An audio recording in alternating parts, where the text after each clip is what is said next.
Diálogo con Ernesto López. Lunes 17 de mayo de 2021, ¿cómo están? Qué placer enorme saludarles a ustedes. Gracias por estar muy, pero muy atentos siempre todas las mañanas a esta hora para poder estar pendientes de la discusión y el análisis de los temas que siempre colocamos sobre la mesa para conocimiento de ustedes y sobre todo para que puedan sacar sus propias lecturas de lo que rodean las discusiones al respecto. Esta mañana, como lo dije hace unos segundos, vamos a hacer un análisis sobre el estado actual de las finanzas públicas, las proyecciones que se tienen en cuanto al Ministerio de Hacienda en torno al tema fiscal, entre otros aspectos muy importantes que se están generando y gravitando en torno al tema de deudas, etcétera, etcétera. Quiero darle la más cordial bienvenida para hablar de este tema y quién mejor, el ministro de Hacienda, Alejandro Zelaya. Ministro, bienvenido, gracias por acompañarnos. Muy buenos días, Ernesto, muy buenos días también a todos los salvadoreños que a esta hora de la mañana pues ya sintonizan tu espacio de entrevistas y como tú muy bien lo dices, hay mucha coyuntura de la cual hablar acerca de las finanzas públicas del país y con mucho gusto abordaremos todos esos temas, Ernesto. Voy a comenzar sobre todo al cierre del ciclo de declaración de renta para poder de alguna manera tener como punto de partida hacia dónde vamos a llegar con las proyecciones y números en términos fiscales. Entiendo de que ha habido precisamente una buena captación y declaración a partir de la rendición de renta de los para el mes de abril, Alejandro. Sí, de hecho, Ernesto, nosotros cerramos el mes de abril pues de manera muy optimista. Hemos recolectado un 25.8% más en ingresos tributarios generales, que el año pasado. Respecto al año 2019 crecimos un 10.8%, casi un 11% respecto, digamos, de un año normal. Hay que recordarle a la población que todavía estamos en una etapa de recuperación de la pandemia. Nuestra economía no está totalmente recuperada. Hemos hecho nuestros primeros esfuerzos por reactivar la economía hasta octubre. Bueno, en agosto, si tú bien recuerdas, se abrió la economía, tuvimos reapertura y nosotros en el mes de octubre fondeamos el fideicomiso para la recuperación de las empresas salvadoreñas, que le daba vida el decreto 640 que emitió la anterior Asamblea Legislativa. A partir de ese momento hemos hecho esta inyección de liquidez a la economía salvadoreña y se han empezado a recuperar. Hablaba con la ministra de Economía, estábamos a niveles de recuperación de un 90% de los empleos perdidos, por ejemplo, y esto evidentemente la recuperación económica se ve reflejada también en la recaudación. Creo que es lo primero que cualquier administrador tributario revisa para ver cómo va la economía. Sí. Si tu recaudación de impuestos sobre la renta se va recuperando, eso te indica que los índices macroeconómicos de crecimiento se van a recuperar también. De hecho, el Fondo Monetario Internacional, por ejemplo, cambió su perspectiva de crecimiento para El Salvador para el año 2021 y la situó en 4.2. Las proyecciones del presupuesto están realizadas con un crecimiento de un 3.9%.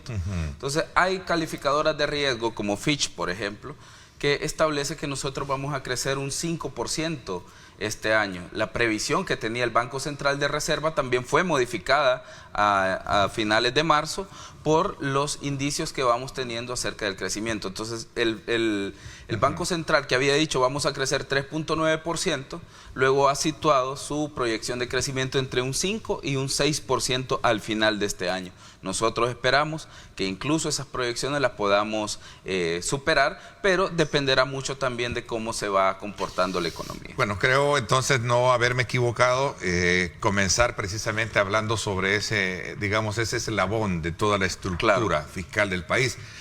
Tengo unas cifras, corrígeme, 428.6 millones es lo que se había proyectado recibir a través de las declaraciones hasta abril, ¿no? Sí, ¿sí? Solo en muy declaraciones eran justamente esos 428, solo en el mes de abril. Solo en el mes de abril. Solo en ese mes recibimos 444 millones, si no mal recuerdo, exactamente, superando la proyección en declaraciones. Al final del año nosotros pretendemos recibir 96, al final del mes de abril pretendíamos recibir en total en impuestos sobre la renta 996 millones y hemos recibido 1.010 millones solo en declaraciones de impuestos. Ahí está el valor que tú hablabas de ingreso mayor, ¿no? Sí, justamente hemos recolectado, Ernesto, 222 millones más que el año pasado. Es decir, solo en impuestos sobre la renta crecimos un 32%. A nivel general de ingresos tributarios, lleva IVA, los impuestos ad honorem, ad valorem o específicos, este tipo de recaudación global creció un 25.8%. Ok, esto significa de que la economía en términos de resumen, como tú lo decías para cerrar este capítulo, en términos económicos es que ha habido una dinámica, ¿verdad? Y que pese a todos los problemas que se han tenido a raíz de la pandemia u otros, pues se han logrado llenar las expectativas que se tenían, ¿no? Bueno, Ernesto, yo creo que para algunos, a veces cuando uno toma decisiones, algunos quisieran que uno llegara solo a sentarse, ¿no? Y no tomar ninguna decisión. Tenemos que decirlo, en el pasado nos hemos enfrentado a un bloqueo legislativo sin precedentes. Algunos sectores de la sociedad que han estado vinculados con los gobiernos anteriores salieron a criticar cuando el presidente Bukele anunció la reactivación económica el 15 de octubre. Dimos una conferencia de prensa en Casa Presidencial esa noche y al siguiente día estábamos fondeando ya el fideicomiso como tal, el 16 de octubre. En ese momento, Ernesto, mucho se nos criticó, se nos dijo que no teníamos facultades, que esto y lo otro, que el decreto 640 no establecía ciertas cosas. Y en ese momento lo que nosotros les dijimos era que era momento de decidir, era momento de inyectarle liquidez a la economía y no nos equivocamos, no nos equivocamos. Así que ahora empezamos a ver, a partir del mes de marzo, empezamos a ver también el impacto de esa inyección de liquidez en los indicadores macroeconómicos. Ok, es de reconocer el ímpetu de los empresarios también, sobre Claro. todo por el hecho de seguir aún contra todo pronóstico, contra toda tempestad, seguir trabajando y ahí está el resultado, los 1.000 y pico de millones de recaudación ya en términos de renta, ¿no? Claro, nuestros empresarios, los empresarios salvadoreños son, como yo siempre lo digo, una de las capas de la sociedad que más le aportan al país, ¿no? Los buenos empresarios que pagan sus impuestos saben que tienen en el Ministerio de Hacienda un aliado, alguien que va a ayudarles.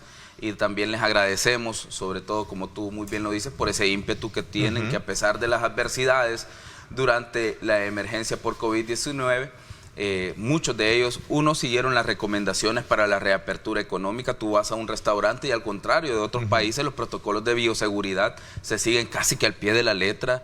Estos son muy pocos los lugares o espacios donde no se siguen protocolos de bioseguridad y además de eso pues también ellos han tratado en la medida de lo posible de no afectar a sus trabajadores por la afectación que ellos han tenido por la crisis de COVID-19, es decir, muchos de ellos mantuvieron a sus empleados en planilla, algunos de ellos llegaron, incluso conocí de algunos lugares donde los empleados llegaron por acuerdo en común con sus patronos a un espacio, ¿no?, donde se les compensaban sus vacaciones para que el empresario pues tuviera la afectación menor en el término del COVID-19, porque los empleados pues se quedaban en casa. Entonces muchos de ellos llegaron a un acuerdo con sus jefes de que se les dieran las vacaciones en ese periodo y así se les reconoció y luego continuaron en la reapertura económica y creo que eso es de resaltarlo siempre, el ímpetu y la buena voluntad con la que el empresario salvadoreño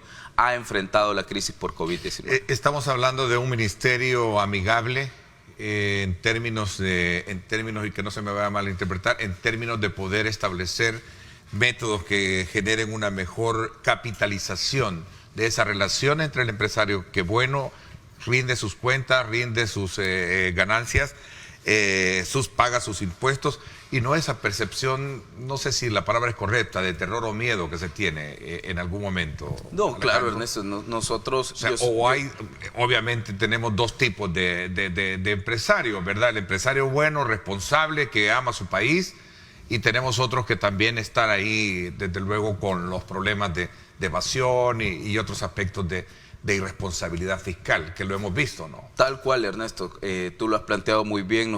Hay dos clases de personas. Nosotros no perseguimos empresarios, nosotros perseguimos evasores de impuestos.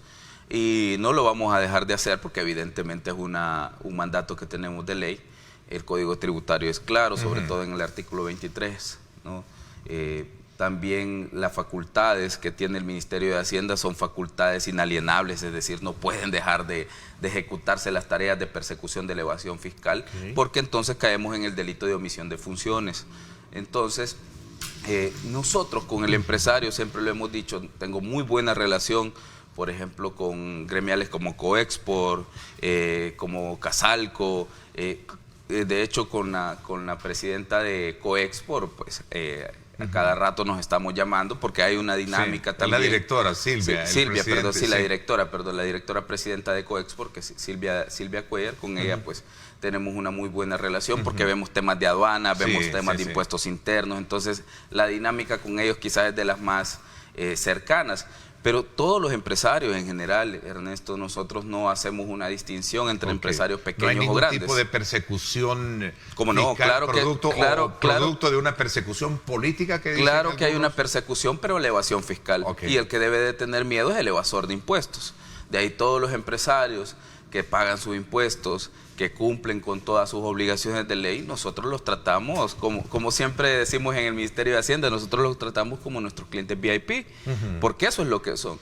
Un usuario VIP del Ministerio de Hacienda que nos ayuda a financiar todos los programas que nosotros llevamos a la población. Y eso, Ernesto, debe de destacarse, porque todos estos esfuerzos financieros que los empresarios hacen para pagar sus impuestos, ahora sí se ven reflejados en obras que pueden tener los salvadoreños para sus necesidades. En el pasado no se persiguió la evasión, en el pasado no se fue a buscar esos flujos de financieros que estaban saliendo del país hacia paraísos fiscales en muchos de los casos, y ese es el resultado de no tener seguridad en nuestras comunidades, el desabastecimiento de medicamentos en nuestros hospitales, una red hospitalaria en franco deterioro como estaba en el pasado.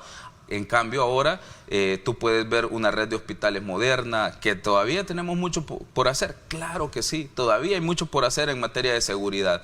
Entonces, pero para eso necesitamos ir a buscar esos fondos que han sido evadidos por malos empresarios, que hay que decirlo, Ernesto, son muy pocos y creo que cada vez van a ser menos en el país. Nosotros, si hay algo de los que nos gusta sentirnos orgullosos, es del programa o del plan antievasión que nosotros hemos echado adelante, atendiendo a los criterios de protección de los derechos de los contribuyentes, atendiendo también a los criterios de protección de la caja fiscal del Estado, porque son fondos que deberían de estar en la caja fiscal del Estado y no están, entonces tenés que ir a recuperarlos. Entonces, con este plan antievasión nosotros hemos realizado una dotación incluso de equipos que no tenía el Ministerio de Hacienda antes, hemos realizado también generación de programas de inteligencia fiscal con cruce de datos. Recientemente, en el mes de abril, que por cierto se implementó una forma distinta de subir las declaraciones de IVA. Y eso generó un caos contable en algunos casos, pero luego se superó, ¿no? Pero luego se superó, entiendo, ¿no? Hay que entender, Ernesto, que los cambios siempre van a generar cierta reticencia, ¿no? Pero evidentemente el Ministerio de Hacienda ahora cuenta con una herramienta para hacer cruce de datos. Nosotros tenemos un lago de datos que en el pasado no lo teníamos. Y evidentemente esta dinámica nueva de presentación de declaraciones te genera una ciudadanización del combate a la evasión fiscal. ¿A qué me refiero? Si tú me vendes, tú vas a esperar que yo declare esa factura en mi declaración. Entonces, al subir los dos, nuestros libros de IVA, tu venta y yo mi compra, al hacer el cruce, el Ministerio de Hacienda te va a poder llamar y te va a decir: señor Ernesto López, el señor Alejandro Zelaya no declaró esta factura que usted está poniendo como una compra. Le pido que modifique su declaración. ¿Y tú qué vas a hacer? Me vas a llamar a mí y me vas a decir: Alejandro, yo voy a dejar de comprarte porque tú estás en problemas con el fisco, y yo con el fisco siempre he estado pues completamente sano y no quiero tener un problema por tu relación comercial conmigo. Entonces, ¿qué es eso? Ciudadanización de la evasión fiscal o del combate a la evasión fiscal. Nos ayudan, los mismos empresarios nos van a ayudar a que el contribuyente que no cumple con sus obligaciones, pues va a tener un mayor riesgo reputacional, porque nadie va a querer tener operaciones comerciales con actores este de justicia fiscales seríamos, como actores, ¿verdad? Correctamente. Promotores de hacer una justicia. Es decir, yo sí pago, pero tú también debes de pagar. Debes pagar, porque Sí. si en la medida que tú no pagas, no solo estás evadiendo impuestos, sino que Sí. estás generándome un daño. El IVA no se paga, sino que se transfiere, es un impuesto de Correctamente, transferencia, solo para es hacer la aclaración. justo por eso, porque en el caso del IVA no es un impuesto que pague Sí, el empresario, es un sino dinero que le corresponde al Estado. correcto, por eso es que son de los delitos más delicados que Sí. nosotros tenemos en materia de evasión fiscal, porque eso es apropiación indebida, básicamente es un robo, pues, porque el contribuyente solo debería de trasladarlo. Por eso te decía yo que si en este contexto de la política como se ve hoy en día y de todos estos cambios y modalidades que se están generando, no había una persecución política ocupando a Hacienda como un instrumento de perseguimiento también. No, de ninguna forma. Nosotros hemos sido muy claros. Creo que al inicio del plan antievasión, creo que fue cuando más estuvimos escuchando ese tipo de rumores.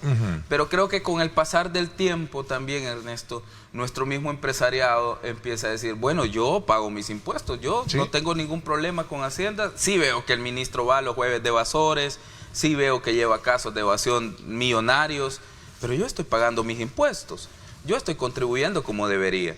Entonces, el empresariado lo ha ido entendiendo y poco a poco esos rumores o esos fantasmas de persecución pues se han ido disipando, y ahora mismo toda nuestra clase empresarial salvadoreña está plenamente consciente de que el Ministerio de Hacienda va a seguir combatiendo la evasión fiscal, pero que no se trata de ir a perseguir a los buenos, vamos a ir a perseguir a los malos, a los evasores, pero los que contribuyen con nosotros, como dije, le vamos a dar un trato pues preferencial para ayudarle en todos sus trámites.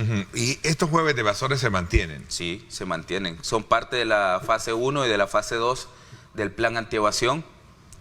Ya lanzamos la fase 2 del plan ¿Cuántos casos se antievasión. presentan cada jueves? ¿O uno en particular o son varios de los que se presentan dentro de la denuncia? No, Ernesto, normalmente nosotros no hay un número específico, depende de cuántos van saliendo en las auditorías que realiza el Ministerio de Hacienda, atendiendo también al principio de prejudicialidad, es decir, tú no puedes llevar a cualquiera... Claro. Eso iba a decir, ¿no? Siempre la ley te da un margen de poder arreglar las cosas, ¿no? Claro, no, y el artículo 23 es claro, el artículo 23 del Código Tributario dice que cuando nosotros tenemos indicios del cometimiento del delito de evasión fiscal, o sea, no es que puedes llevar a cualquier persona solo porque una de sus declaraciones, por ejemplo, no fue presentada en tiempo. Esa persona puede presentarla posteriormente, pagar la multa y los intereses sin necesidad de llevarlo a un aviso a la Fiscalía General de la República. Entonces, hay derechos que debes tutelar o derechos que debes proteger, porque si no, esto pues rompe con todo nuestro entramado jurídico. A ver, pero el Estado debe ser fuerte y tener mano dura también. Justamente, contra eso, porque y eso no salimos de...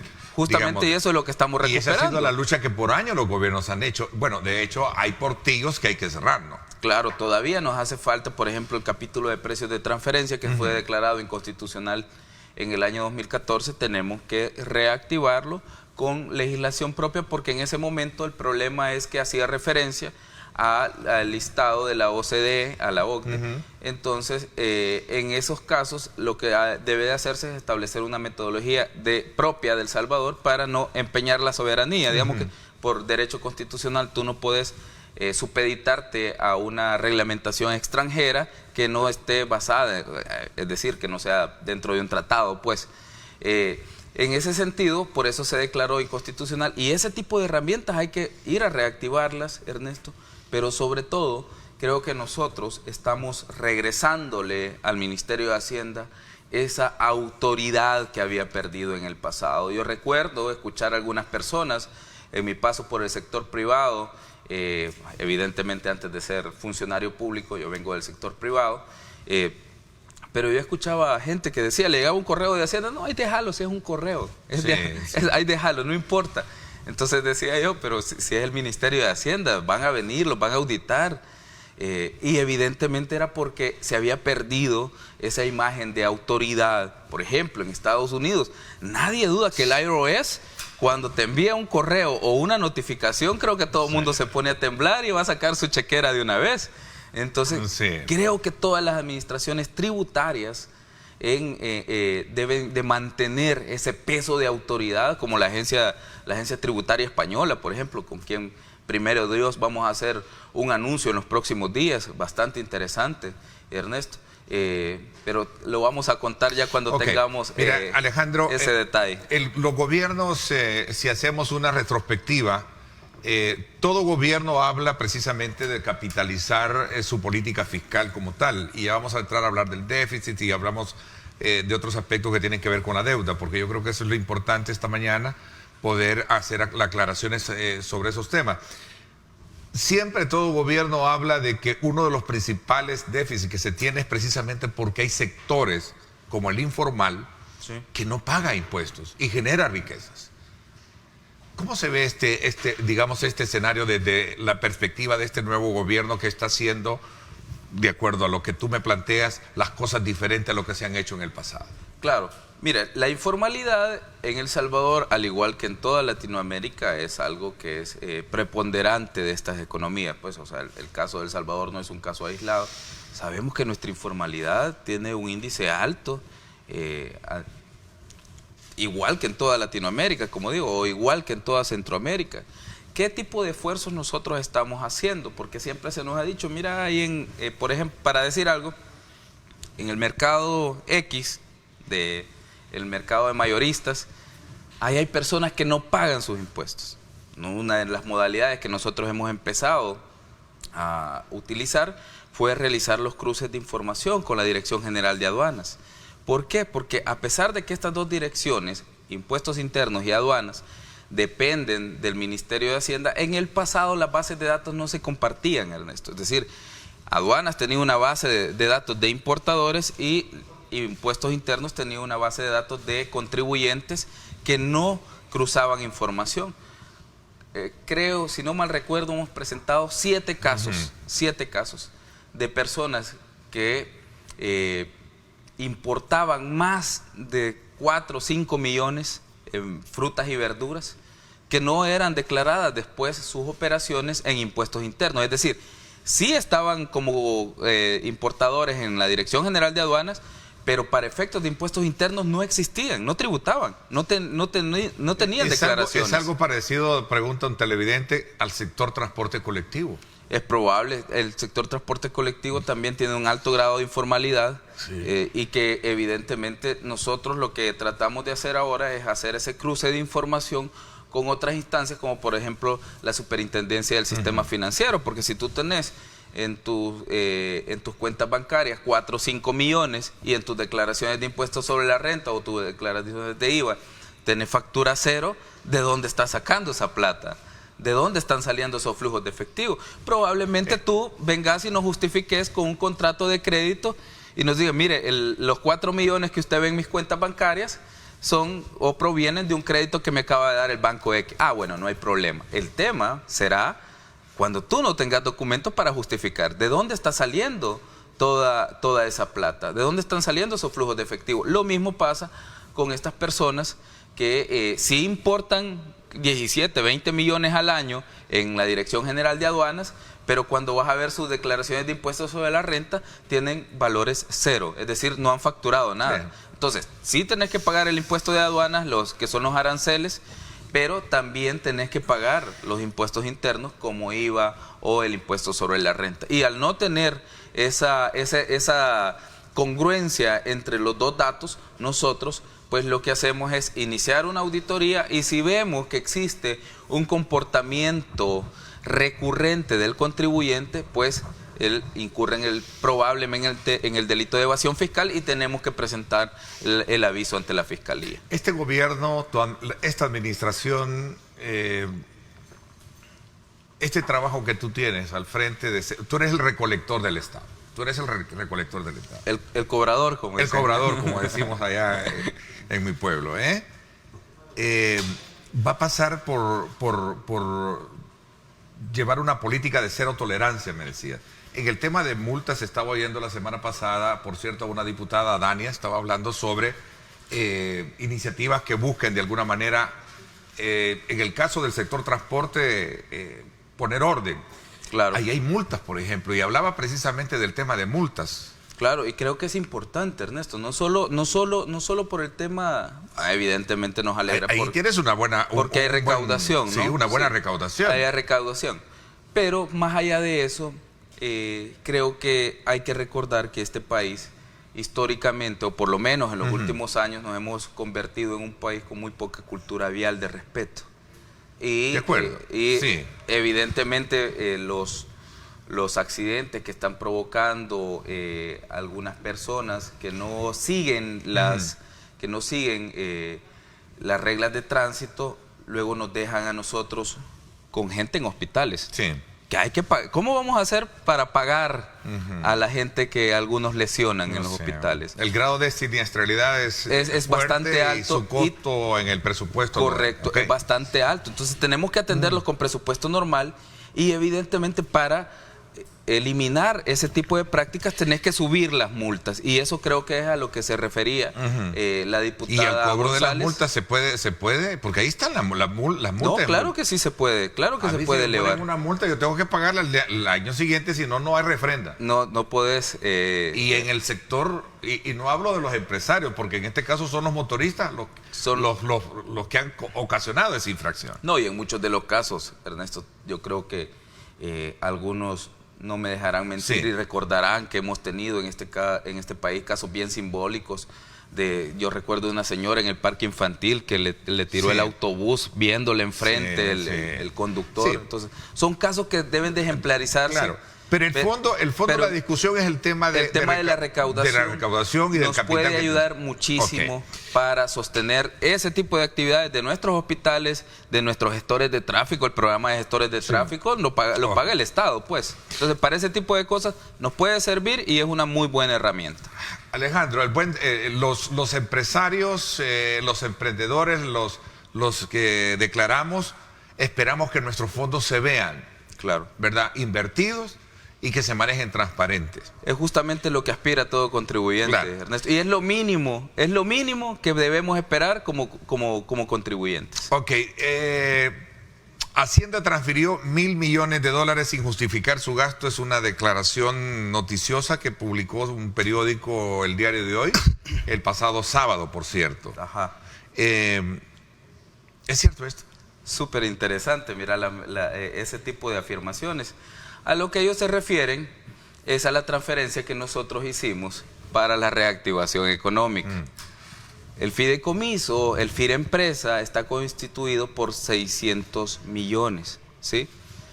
Esos fondos se transfieren al fideicomiso. Evidentemente, ¿cuál es mi justificante? Los decretos, la escritura de constitución del fideicomiso, la ley de protección del empleo salvadoreño o de los empleados salvadoreños, que forma parte también de este fideicomiso, y además la misma ley de funcionamiento del fideicomiso. Tiene cuatro justificantes. Evidentemente yo no puedo tener documentos de eso, de los 600 millones, porque los créditos no se han dado todavía. O sea, los créditos se estaban dando en ese momento. O sea, ¿cómo que ellos quieren que yo tenga documentos de créditos que se van a dar en el mes de diciembre cuando estamos en el mes de octubre? Entonces, la afirmación que hace este periódico, que evidentemente es sumamente adverso al gobierno, yo no tengo que ocultar nada, todos saben la línea editorial que ha seguido el Diario de Hoy, la cual respetamos, y eso es parte de la libertad de expresión, pero ellos saben que en eso están mintiendo. ¿Qué es lo que aducen ellos? ¿O qué es lo que ellos hacen?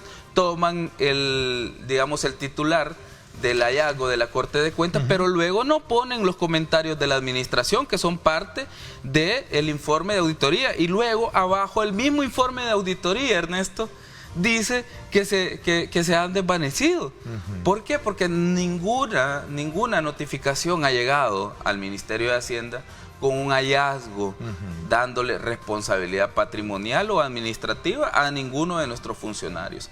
evidentemente, como dije, este periódico se encarga de todos los días, y tú lo puedes ver, revisa todos los días las maderas. No hay un día de Dios, o sea, como dice un amigo, atacan el gobierno un día sí y al otro también.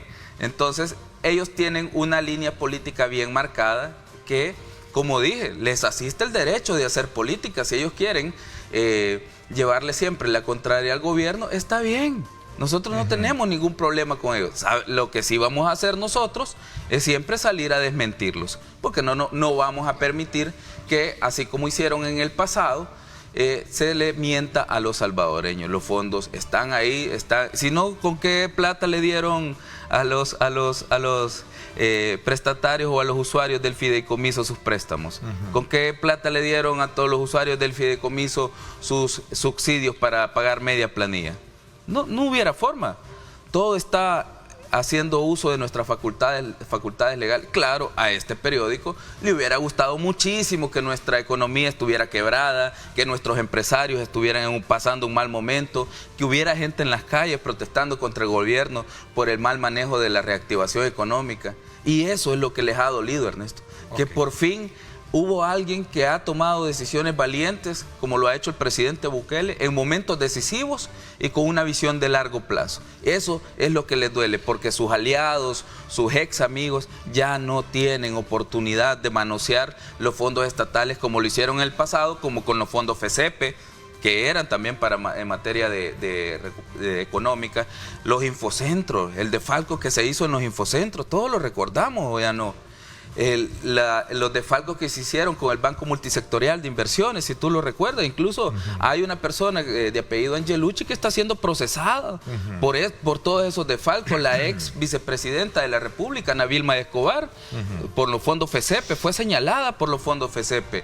También fue señalado Edwin Zamora, si no mal recuerdo, entre otras personas allegadas al Partido Arena, que eran, ¿verdad?, los paladines de la transparencia y del buen manejo de los fondos públicos para el diario de hoy en el pasado. Y tras esta supuesta información, como tú lo calificas, ¿no hubo restricciones de Hacienda hacia la Corte de Cuentas? Jamás lo han habido. Jamás lo han habido. De alguna manera tener toda la auditoría. Hay un titular ahí que dice que se les negó el acceso durante 26 días. No, mentiras. Había una oficina, y esto quiero que quede muy claro, había una oficina en la que ellos estaban que tuvo problemas eléctricos. Hacienda ya tuvo un precedente de la Torre 3, si tú te recuerdas, cuando se quemó. Entonces yo le dije a los auditores, los vamos a mover y los vamos a poner en otra oficina. Y se les puso en otra oficina. Si no, ¿cómo terminaron entonces el informe de auditoría si les negamos el acceso? Ya terminaron el informe, presentaron resultados, no hay hallazgos. Entonces, claro, la oficina en la que originalmente estaban no podían estar porque había un cortocircuito, una desgracia, Dios no lo quiera, ¿quién iba a ser el responsable? Iban a salir a señalarme a mí. Alejandro. Entonces, lo que hicimos fue ponerlos en otra oficina temporalmente y luego, cuando esta oficina original en la que ellos estaban se adecuó, o sea, reguló el problema, regresaron. Por eso es que esos 26 días que salen ahí, pero ellos tuvieron acceso a toda la documentación y a los locales del Ministerio de Hacienda durante esos 26 días. Ministro, la Asamblea Legislativa aprobó recientemente nuevos préstamos. La oposición calificó la iniciativa y la aprobación como una mala decisión por el hecho de seguir concurriendo con el tema de deuda. ¿Cuál es la opinión que tiene usted al respecto y cuáles son aquellos aspectos a considerar también dentro del acercamiento y las pláticas que se tienen o se van a tener con el Fondo Monetario Internacional? Vamos a hablar de esos dos aspectos cuando regresemos. Gracias a usted por estar con nosotros. Son las 7 de la mañana con 4 minutos. 7:04 minutos. Gracias por estar con nosotros. Bueno, gracias nuevamente por estar con nosotros. Continuamos con el ministro de Hacienda, Alejandro Zelaya, hablando precisamente sobre el tema fiscal en nuestro país. Pasemos a otra área de análisis en esta etapa de la entrevista, ministro. ¿Qué parámetros se toman a la hora de establecer acuerdos que permitan la aprobación de nuevos préstamos en la Asamblea Legislativa? Sobre todo porque en las semanas últimas hemos visto la aprobación de nuevos y ratificación de préstamos. Y esto de alguna manera trae consigo la postura crítica de la oposición al sostener que el país sigue endeudado y lo siguen endeudando la bancada de oficialista.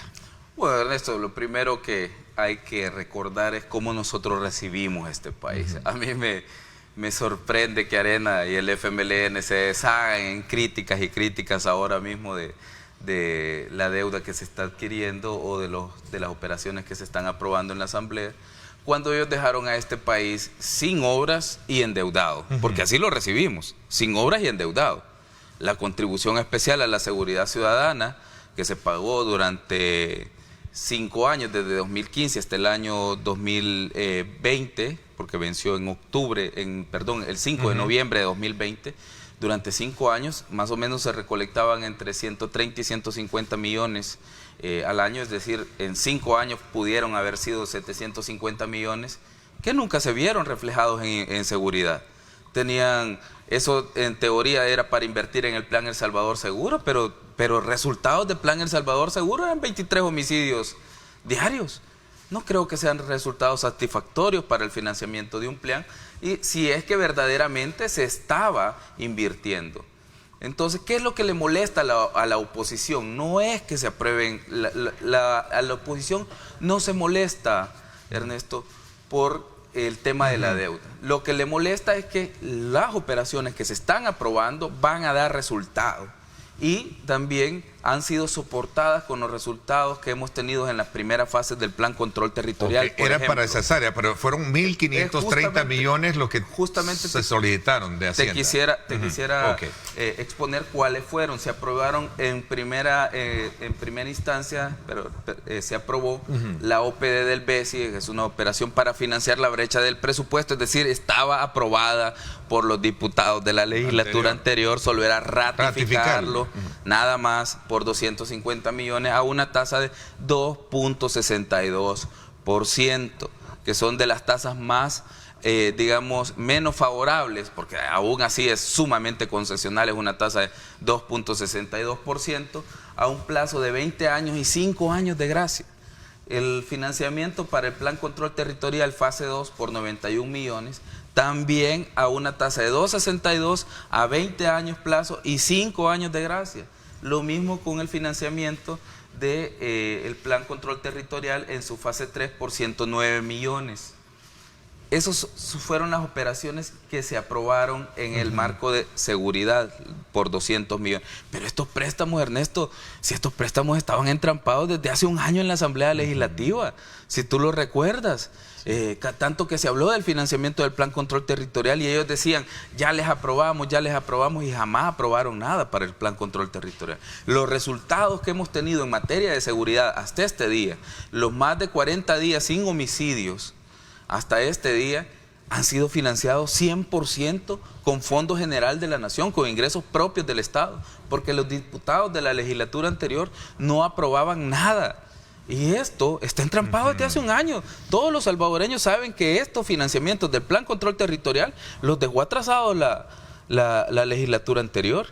Y no ¿fueron notificaciones algunos? ¿Fueron 11, de 11 peticiones, cuántos fueron 7. 7, ok. 7, se quedaron 4 operaciones, que son las 4 operaciones que están relacionadas con la política de primera infancia. Pero te quería terminar de describir cuáles fueron los otros créditos que se aprobaron, porque se aprobó también un crédito que solo está garantizado, que es para el BFA por 20 millones con el BID a una tasa de 2.75%, es decir, el Estado salvadoreño no va a pagar esos fondos, sino que los va a pagar el Banco de Fomento Agropecuario, porque ellos son los que van a dar los créditos a nuestros pequeños agricultores, y cuando los pequeños agricultores vayan pagando sus cuotas, pues estos le irán regresando al BID la cuota que le corresponde. Esa operación fue por 20 millones, y también con el BID aprobamos una operación de 45 millones para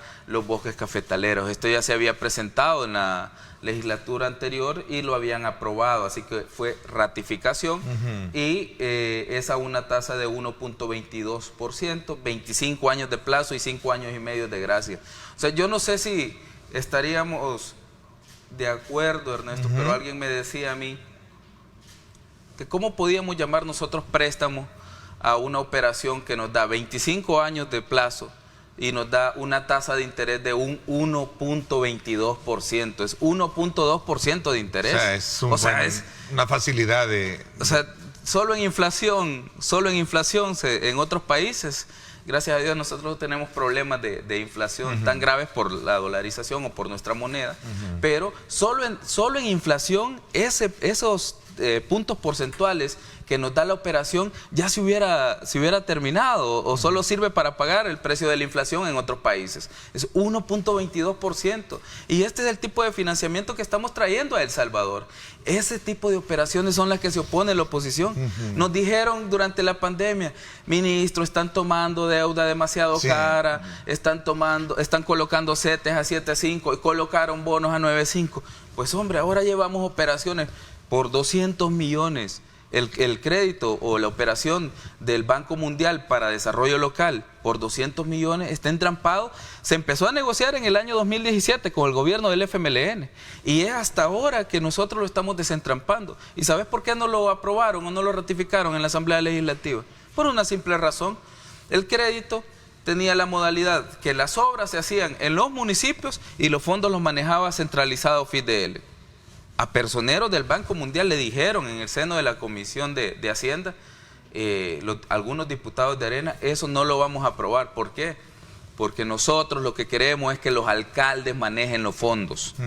Entonces les dice los personeros del Banco Mundial, miren, pero por diseño y por ahorro administrativo, por economía de escala, por transparencia y por rendición de cuentas, lo mejor es que la ejecución de las obras sea en los municipios, sí, descentralizada, que ellos elijan cuáles son los perfiles o las carpetas que se van a hacer, que ellos digan, a mí lo que me hace falta es un puente, una cancha o la obra que les haga falta, pero la ejecución o la construcción se van a contratar desde el FISDL, de manera centralizada, que es algo que es similar a lo que hemos hecho nosotros ahora con el nuevo FODES. Ahora, ¿qué es lo que dijeron ellos? No. Porque a nosotros nos interesa que los alcaldes manejen los fondos. Y hablando de fondos, ¿habían fondos para entregar el FODES antes de las elecciones, como en algún momento se dijo también?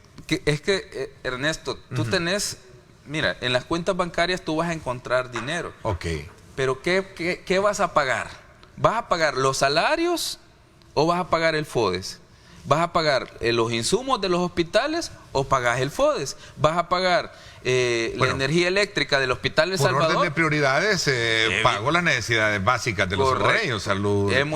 Correcto. Entonces, eso es lo que nosotros hicimos como Ministerio de Hacienda. De hecho, algunos nos criticaron y dijeron, ¿de dónde se sacan esa facultad de priorizar el gasto? Y yo les decía a algunos abogados, incluso en la misma Comisión de Hacienda, les decía, miren, la misma resolución 1/2017 que declaró inconstitucional el presupuesto del año 2017, si tú creo que tú recordarás esa resolución, porque fue muy sonada en su momento, que declaró inconstitucional el presupuesto.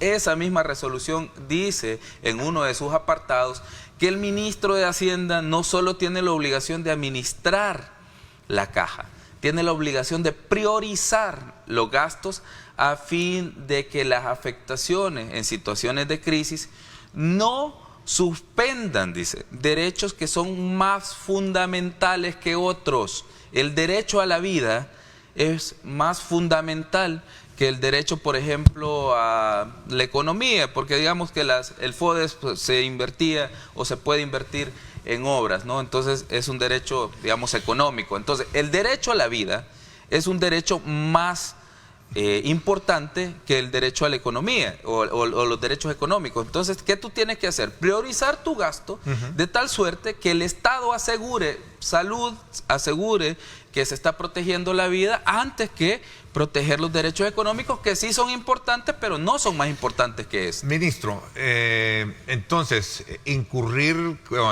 la aprobación de esto e incurrir en más deuda no compromete más al país. Y son proyecciones, todas estas operaciones. ¿Cómo está la deuda hoy en día? Ya 82.6%. Tenemos márgenes, obviamente no es lo óptimo, pero... Cerramos el año pasado, y esto es importante, Ernesto.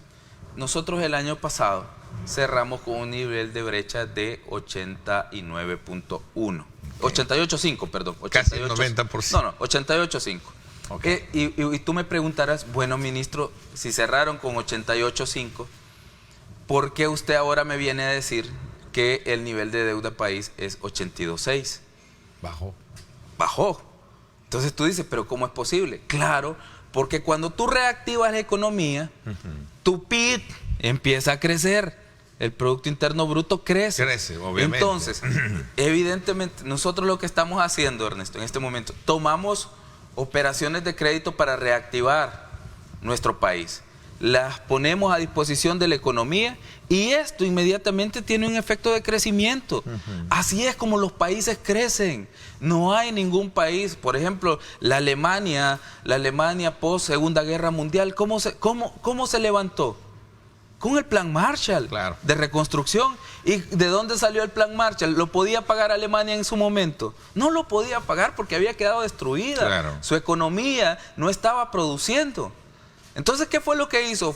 Tomó fondos en el extranjero, y en este caso, que venían de Estados Unidos, y los metió a su economía con el Plan Marshall y empezó a reconstruirse todo el país. Es esto casi una réplica de lo que y ahora mismo, ¿qué es lo que tenemos? Alemania, la poderosa, la fiscalmente estable, la que regula las políticas económicas de la Unión Europea como bloque, porque la canciller, por lo menos en los tiempos de la canciller Merkel, era una figura sumamente fuerte en el bloque de la Unión Europea, pero es el crack de la bolsa en el año 29 en Estados Unidos, Ernesto. ¿Cómo se recuperó Estados Unidos? Y esto lo avala el Fondo Monetario, y entremos un poquito porque el tiempo se nos está agotando, Alejandro, con el tema del fondo, porque el fondo te va a preguntar, bueno, mira, tú incurres en esto, quieres esto, pero todo lo que nosotros hemos aprobado están en nuestras proyecciones de deuda. Y como dije, si nosotros queremos recuperar este país, tenemos que ir a buscar una forma de suavizar nuestro tenemos recursos, obviamente, como otros, ¿verdad? Estamos tomando, Ernesto, mira lo importante, nunca se ha invertido en la primera infancia de este país, nunca, de manera real. Nosotros, primero Dios, en la próxima plenaria vamos a aprobar 3 operaciones. Una por 250 millones del Banco, bueno, 2 del Banco Mundial por 250 millones, todas a una tasa de 1.23%. ¿Quién se va a negar a que nuestros niñas y niñas tengan un trato digno y que podamos también darle infraestructura de calidad a estos niños? Y con una operación tan concesional, 1.23%. Nadie te va a reclamar, a menos que evidentemente lo que querrás es que el gobierno fracase. Todas estas operaciones están en nuestras proyecciones de cierre o en nuestras proyecciones de deuda para el final del año. Todo esto también tiene una lógica de reactivación en nuestra economía. Cada dólar que nosotros invertimos en infraestructura luego se ve reflejado en el índice macroeconómico del PIB. Lo que pasa es que a veces empezamos a hacerle creer a la gente que la economía es algo que está muy alejado de su realidad, y no. La economía, Ernesto, no es el Producto Interno Bruto, no es los índices. La economía es el movimiento real que tenemos en el día a día en la sociedad salvadoreña. Y luego esta se ve reflejada en los índices. Pero primero tenemos que reactivarlo. Estamos suavizando nuestro perfil de deuda, estamos tomando multilaterales que no se le dan a ningún otro país, porque tenemos credibilidad y tenemos la confianza de nuestros buenos amigos de los organismos multilaterales. Si no, ninguna de estas operaciones se pusiera a disposición del país. Ya se le pregunta a alguien acá, ¿se le pagó a los diputados el salario del mes pasado? Sí, se desembolsó. Digo, de los anteriores. Del mes de abril. Sí, se les desembolsó con la carta que Mario Ponce nos mandó diciendo que él se hacía responsable de todas las supuestas plazas fantasmas. Le tocará al expresidente de la Asamblea Legislativa y a toda su junta directiva enfrentar la investigación por las cerca de más de 1.200 plazas fantasmas y también por los cerca de 75 millones defalcados en esos 3 años, si resulta cierta las denuncias, Ernesto. Voy a aprovechar el último cierre y todavía me quedo con el sabor a otros temas. ¿No se proyecta elevar el IVA o sí se proyecta elevar el impuesto al valor agregado? He sido rotundo y claro con eso. No vamos a incrementar el IVA. Fue mi primera posición con el Fondo Monetario Internacional. De entrada les dije, señores, el IVA no está en negociación. Vamos a hablar sobre medidas de ingresos, del combate a la evasión fiscal, factura electrónica. Hablemos sobre algunas retenciones en fuentes que son acreditables ese mismo mes, el mismo mes de la retención. Hablemos sobre el gasto público y de cómo estabilizarlo, pero no vamos a hablar de incrementar el IVA porque eso va a afectar a la gente. Y la primera premisa que el presidente Bukele me dio a mí cuando me nombró ministro es: ninguna de tus decisiones debe afectar al pueblo salvadoreño. Hay decisiones difíciles que tomar, sí, pero procura que en ningún momento se vea afectado nuestro pueblo, porque para eso me eligieron presidente y esa es la línea estratégica que yo sigo. Ministro, le agradezco la madurez para la apertura de dialogar, de abordar, tratar y responder precisamente todas las inquietudes, que creo que esta mañana ha sido muy provechosa para conocer el estado de las finanzas del Estado, las proyecciones que se tienen y sobre todo las acciones que hay que hacer para poder fortalecer la base tributaria en el país. Gracias, Ernesto, y gracias, como te lo decía, extracámara, las preguntas muy pertinentes, sobre todo porque, como yo siempre te lo he dicho, hubiera querido asumir en otras condiciones, que este país hubiera sido distinto. Más bonancible, ¿no? Más bonancible, con un país no tan endeudado, sin problemas de evasión fiscal. Pero no fue así. Nos toca a nosotros enfrentar estos problemas y es nuestra responsabilidad también decirle a la población cómo se encuentran las finanzas públicas. Okay. Muchas gracias. Éxitos en lo que viene por delante y de antemano también felicidades por el recién cumpleaños que tuviste. Gracias. Cada día pues nos sentimos más viejos, Ernesto. 34 años, voy a ser infidente, decirle, bien joven, ministro, 34 años. Ya ni tanto. Bueno, gracias. Pero bueno, gracias. Gracias, nos vamos a la pausa y regresamos con la segunda parte del programa. Gracias, ministro.